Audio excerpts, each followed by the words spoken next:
ابن حجر کہتے ہیں کہ ایک شخص کو میں نے ایک مقام پہ دیکھا، وہ میرے علاقے کا تگڑا بندہ تھا، سیاںا بندہ تھا، مالدار تھا، کیا کہتے ہیں پنجابی میں ڈنڈی پٹی بڑی قائم تھی،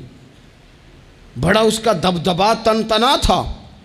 لیکن میں نے اسے طبیب کی دکان پر لیٹے ہوئے دیکھا تو اس کے وجود سے پیپ نکلتی تھی۔ میں نے اسے کہا یار تیرے نام سے تو لوگ خوف زدہ رہتے تھے، تیرا نام لے کے تو لوگ بچوں کو ڈرایا کرتے تھے، تیرے سے انسلاک رکھنے والے تو بازاروں میں گردنیں اونچی کر کے چلتے، تجھے کیا ہوا؟ تو کہنے لگا بس جب خدا کا حکم آیا، جب اللہ کی حکمت کا غلبہ ہوا، جب تک اس نے ڈھیل دی تو دی، لیکن جب وہ پکڑنے پہ آیا تو پھر حال یہ ہوا کہ ایک غریب مچھیرا مچھلیاں پکڑنے کے لیے دریا میں سارا دن بیٹھا رہا، اسے مچھلی نہ ملی، شام کو روئی پڑا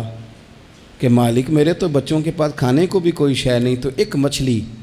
شام کو بڑی محنت کے بعد ایک بڑی مچھلی اس کے ہاتھ لگی۔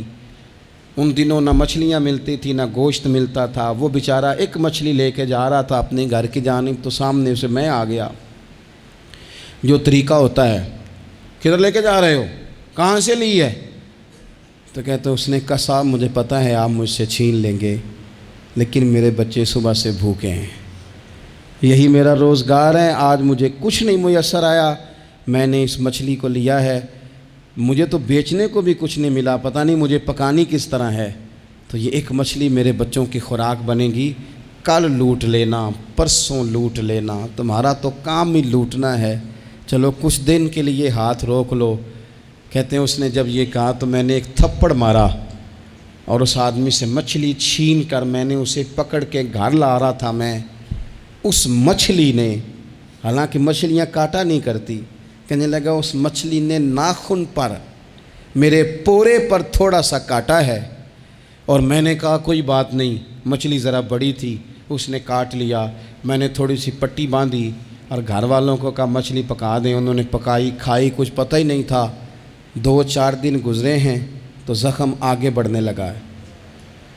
طبیب کو دکھایا ہے تو اس نے کہا یہ تو انگلی کاٹنی پڑے گی۔ کہتا ہے وہ انگلی کٹوائی، 1 ہفتہ نہیں گزرا تھا کہ زخم آگے بڑھا،